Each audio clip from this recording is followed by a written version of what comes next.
And what if the real danger wasn't in tyrants, but in the obedient? And what if stupidity wasn't just an intellectual failure, but an active, almost demonic force? And what if your own mind, today, right now, was being domesticated without you even noticing? There is no defense against stupidity. These words from Dietrich Bonhoeffer, whispered from a Nazi prison cell, resound like a prophetic warning, not only against an external enemy, but against something that can dwell within us. Imagine it with me. A brilliant doctor, graduated from the best universities, begins sharing conspiracy theories that endanger lives. A loving, dedicated teacher starts repeating hate speech at family dinners. A close friend, rational and kind, begins to deny everything he once defended with passion. They didn't go insane. They didn't become dumb. They just stopped thinking. It's an uncomfortable thought, I know, but maybe the most dangerous kind of ignorance is not the lack of knowledge, but the deliberate refusal to question. Bonhoeffer, theologian and martyr, didn't write his words wrapped in academic abstractions. He wrote them as he watched his homeland, Germany, plunge into darkness, not only at the hands of monsters, but through the complicit silence of good people. Stupidity is more dangerous than malice, he wrote, because evil, when recognized, brings discomfort, inner conflict, a trace of doubt. But the stupid person believes they are doing good, and therefore is impermeable to reason. Think about it. How many times have you felt surrounded by absurdities, and no one seemed to notice? How many times did you want to scream in the face of incoherent decisions, insane policies, blind movements, but stayed silent out of fear of looking crazy? Bonhoeffer believed stupidity was a social choice, a phenomenon that settles in when thinking becomes too risky, when the system rewards those who obey and punishes those who doubt. And then even the most intelligent, perhaps especially them, choose convenience over conscience. Maybe the most terrifying part of all this is realizing that it's not about other people. It's not about radicals, fanatics, the ignorant. It's about us, about me, about you. Because the first step toward functional stupidity is believing that we are immune to it. This video is not a judgment. It's an invitation, or maybe a warning, because there are moments when thinking becomes a subversive act. And in this very moment, as you listen to this voice in the dark, entire systems are trying to silence the impulse that still lives inside you. So take a deep breath, keep your mind open, and come with me on this journey through one of the most dangerous and necessary ideas of the 20th century, Bonhoeffer's terrifying theory of stupidity. Bonhoeffer didn't scream, he wrote, because he knew that whoever listened had already won half the battle. Let's begin. It doesn't happen suddenly. It's not scandalous. Stupidity doesn't arrive like a storm, but like a faint perfume in the air, a fog that settles slowly, almost comfortingly.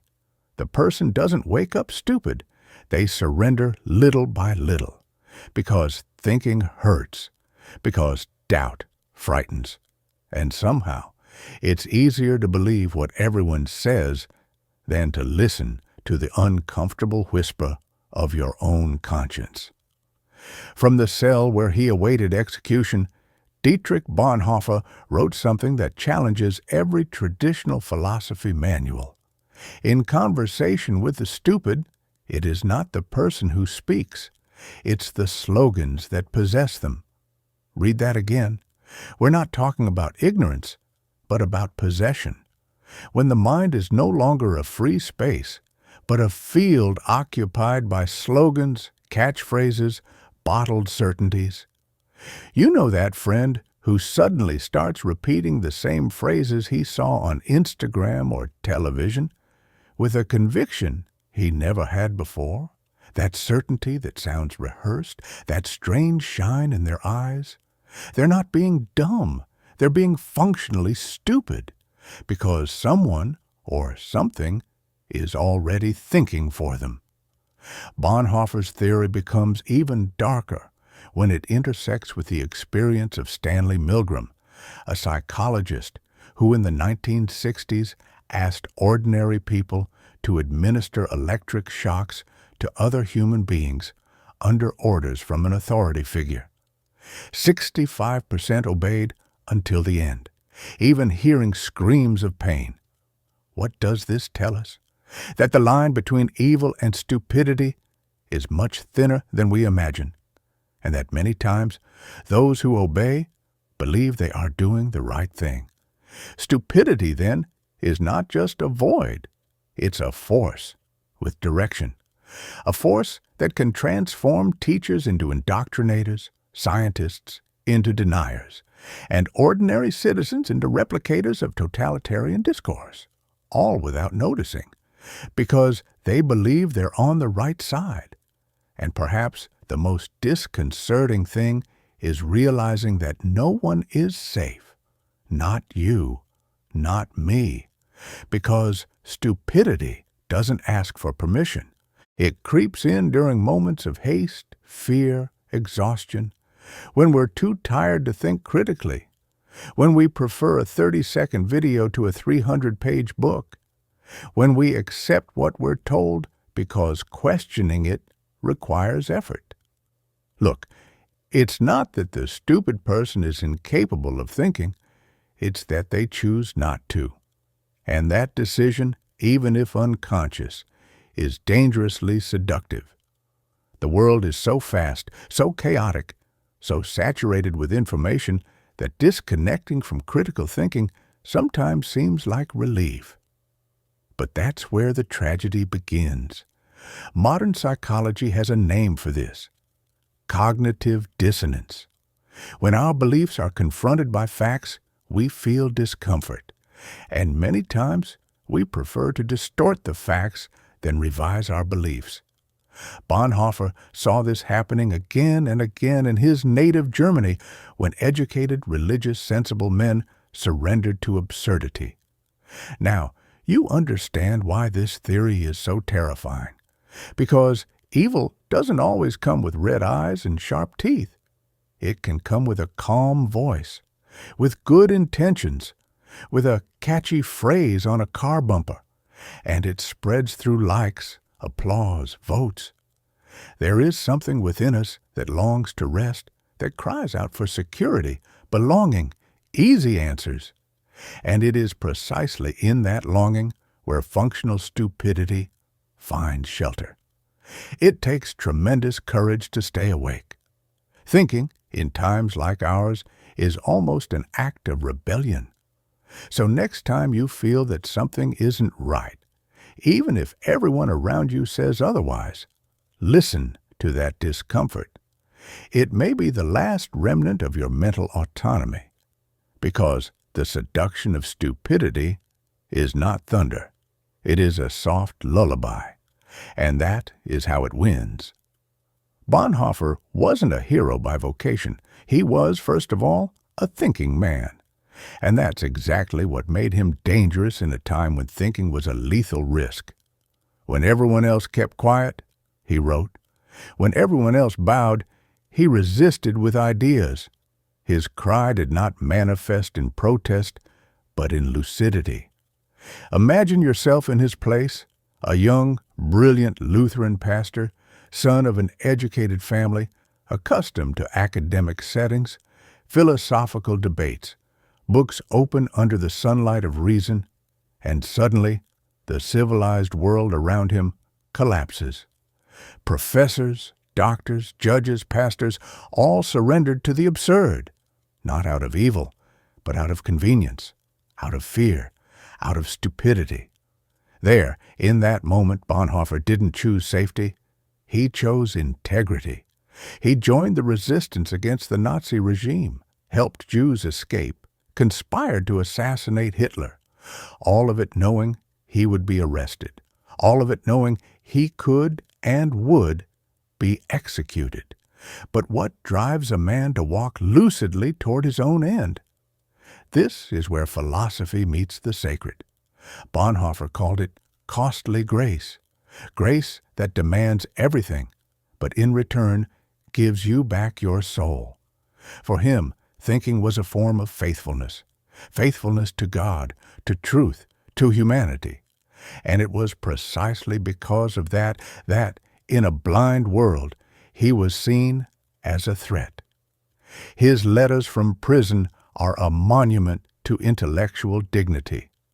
Not just theological reflections, they are silent screams from someone who saw thought die in the streets of his own city.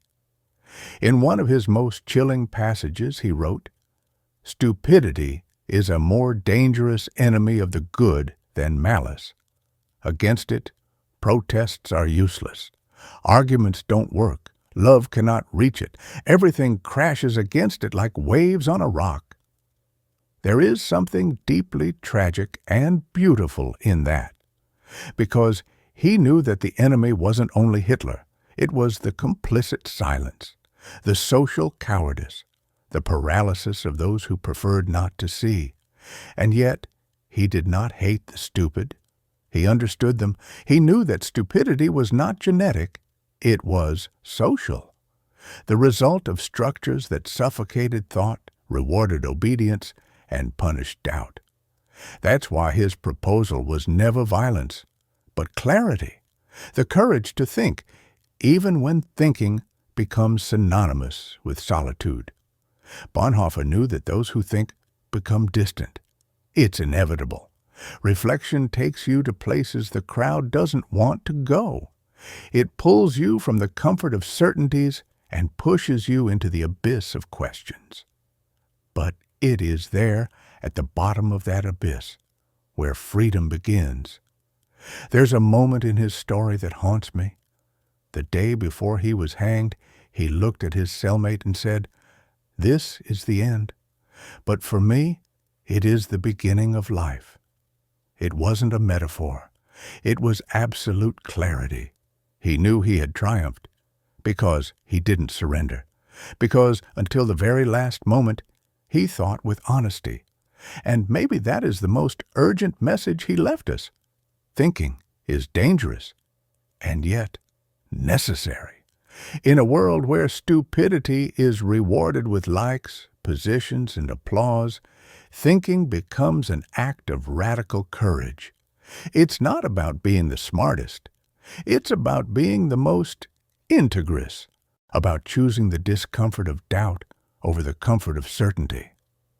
Bonhoeffer died in 1945, but his question still lives, shouting from the ruins of every digital bubble, every prefabricated speech, every lie repeated 1,000 times until it becomes truth. Who stands when everyone is silent? Who thinks when everyone else follows? Who stops when everyone else surrenders? Who resists? That is the invitation, or rather, the challenge. This is no longer about theories. It's about a real, silent, implacable machine that turns exhaustion into belief, overload into submission. The stupidity Bonhoeffer warned about is not an individual defect. It is a collective project, a system. And the most perverse part, a system that gives us the illusion of freedom while domesticating us through excess. Think about it. We're more informed than ever, and more confused than ever. We live connected, but increasingly isolated, trapped in bubbles that only confirm what we already believe. And when something escapes, when an idea breaks that membrane, the reaction isn't curiosity. It's aggression, rejection. This isn't a system failure. It's the goal. Bonhoeffer saw the signs of collapse before we had modern words to describe them. Today, psychology and neuroscience merely confirm what he intuited. When we are overloaded, insecure, afraid, Our minds seek shortcuts. And today's systems, from social media to political campaigns, were designed to exploit exactly those shortcuts. In the 1950s, Leon Festinger described cognitive dissonance, the discomfort we feel when something challenges our beliefs. To reduce that discomfort, the brain often denies reality rather than adapt its worldview. Bonhoeffer saw this in Nazi Germany. We see it today in our timelines, in WhatsApp groups, in family conversations. The machine doesn't need to ban your thoughts. It only needs to exhaust you enough that thinking feels like a luxury. Fatigue is the new censorship. When someone works 3 jobs, struggles to pay rent, fears losing health care, how can we expect them to have the energy to discern between propaganda and truth? When a 15-second video is more accessible than a news article, the choice isn't just laziness, it's survival. And so the spiral forms. The more tired you are, the more you crave simplification. The more simplifications you consume, the more rigid your beliefs become. And the more rigid they are, the less you allow yourself to doubt. And when doubt disappears, thought dies. This cycle is fueled by systems that profit from functional ignorance, platforms that grow from viral nonsense, politicians elected by exploiting fear, corporations that prefer obedient consumers over conscious citizens. A Ketowiser Tzeniolk MIT study, Feltarta Valamit Remistonek, a Hamas Hirek hat Alkalomal Gjorsaban Terjednek, Mint az Igasag. Why? Because it's more exciting, simpler, more satisfying, and therefore more effective at capturing your attention and selling ads. The truth is, we are being trained every day to think less, to react more, to choose a side before we understand the issue, to throw shade before we listen. The algorithm doesn't want your reason. It wants your rage, your urgency, your polarization, and the question echoes, how do we resist? Bonhoeffer proposes a hard but liberating path. The truth must be spoken, whatever the cost. But today, telling the truth costs followers, friendships, jobs. It demands discomfort, and that's why so few dare. Yet there are small, everyday, almost subversive practices that can break the cycle. Choosing a book over a feed. Talking with someone who thinks differently, not to win, but to understand. Pausing before sharing. Saying, I don't know, when we truly don't know. Because each of these gestures is a spark, a quiet refusal of the slow poisoning of the mind. The system will keep pushing you toward sleep. But thinking is the insomnia of lucidity. And in this spiritual midnight, where everything invites surrender, to stay awake is a revolutionary act. There's something almost scandalous about defending thought today. Thinking has become resistance. Thinking has become disobedience. Thinking in a world saturated with prefabricated certainties has become a subversive act. And here we are, you and I, at the midnight of civilization, trying to do exactly that. Keep the mind lit. Bonhoeffer called this path costly grace. To think honestly in times of hatred and noise comes at a high price. It isn't easy, it isn't fast, it isn't popular, but it is human, profoundly human, and it is precisely for that reason that when you choose to think, truly think, you reconnect with your most essential dignity. See, the opposite of stupidity isn't brilliance, it's awareness, it's presence. It's the ability to interrupt the automatic cycle of inherited beliefs, impulsive reactions, and indigestible certainties. It is to stop, observe, doubt, and above all, to listen.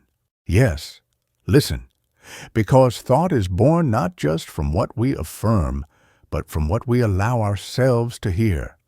And in a world of loud voices and pointing fingers, the act of listening has become almost sacred.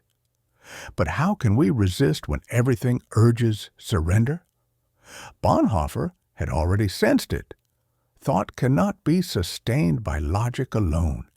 It requires something more, something philosophy does not always name: spiritual courage. That inner fire that rejects the comfort of ignorance, that accepts the pain of doubt as part of the path, that acknowledges the fallibility of its own certainties, and still chooses to keep seeking them. This kind of thinking isn't vain. It's humble. It doesn't shout to win arguments. It whispers to build understanding. It doesn't seek applause. It seeks meaning. And here is the key: meaning. Perhaps the great danger of modern stupidity is not just ignorance, but the absence of meaning. Lost among stimuli, distractions, false promises, and visceral polarizations, many simply give up. They stop thinking because they can't find purpose, because no one ever taught them that to reflect is also a form of love, for oneself, for others, for life. So how do we resist? It begins with small acts. Ask yourself honestly, in front of every certainty, what if I'm wrong? Read an author you reject. Watch a documentary on something you avoid. Practice discomfort. Seek intellectual friction. And accept that changing your mind can be a sign of evolution, not weakness. Bonhoeffer believed that in a blind world, seeing was dangerous. But even more dangerous was pretending not to see. And that is the most urgent point of his theory. The true terror of stupidity lies not only in what it destroys, but in what it prevents from being born. Ideas, dialogue, future. Today, we face not only visible tyrannies, but artificial intelligences that know exactly what your emotional triggers are. Machines that know your beliefs better than you do, that predict what you'll share before you've even read it, that shape your worldview while you swear you're thinking for yourself. To exist in this scenario is more than an act of will. It is a daily work of reclaiming your own mind. And yes, that work is lonely, but it doesn't have to stay lonely forever, because when one person chooses to think, another feels authorized to do the same. When you share a doubt, someone finds the courage to release a rotten certainty. When you say, I don't know, someone breathes easier, no longer needing to pretend they know everything. Resistance spreads this way, in silence, in tiny sparks, like lights turning on in the middle of the night. And maybe that is Bonhoeffer's greatest legacy. He died, but his ideas keep lighting up minds, still asking, with the same force as in 1945, are you truly thinking or just repeating? Don't answer right now. Take the question with you. Let it echo, disturb, tear at the surface of your day, because thinking is still possible. And today, more than ever, thinking is an act of love. There are ideas that pass through us like lightning, quick, bright, forgettable. But there are others that stay, that settle, that itch like invisible splinters. Bonhoeffer's theory is one of those. It doesn't end when the video ends. That's where it begins. Because at its core, it doesn't speak about them. It speaks about us, about you now, about me here, about that moment when we choose between the comfort of the crowd and the solitude of thought. And that choice repeats itself every day in silence, when we like without reading, when we share without verifying, when we accept, simply because everyone else accepted. The stupidity Bonhoeffer denounced doesn't look like movie monsters.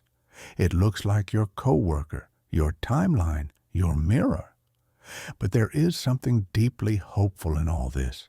If stupidity is a habit, then so is thinking. If it's a repeated choice, then lucidity can be a persistent refusal. If it's the abandonment of awareness, then resistance can simply mean staying awake. You don't need to be a genius. You don't need to be a martyr. It's enough to be someone who, even tired, still asks, "Does this make sense?" Someone who, even afraid, still dares to say, "I don't think I agree." Someone who, amid the noise, still listens, still thinks. The question Bonhoeffer left us resonates like a prayer, a challenge, a mirror. Who remains standing? Now the question is yours, and the answer can only come from the silence that follows.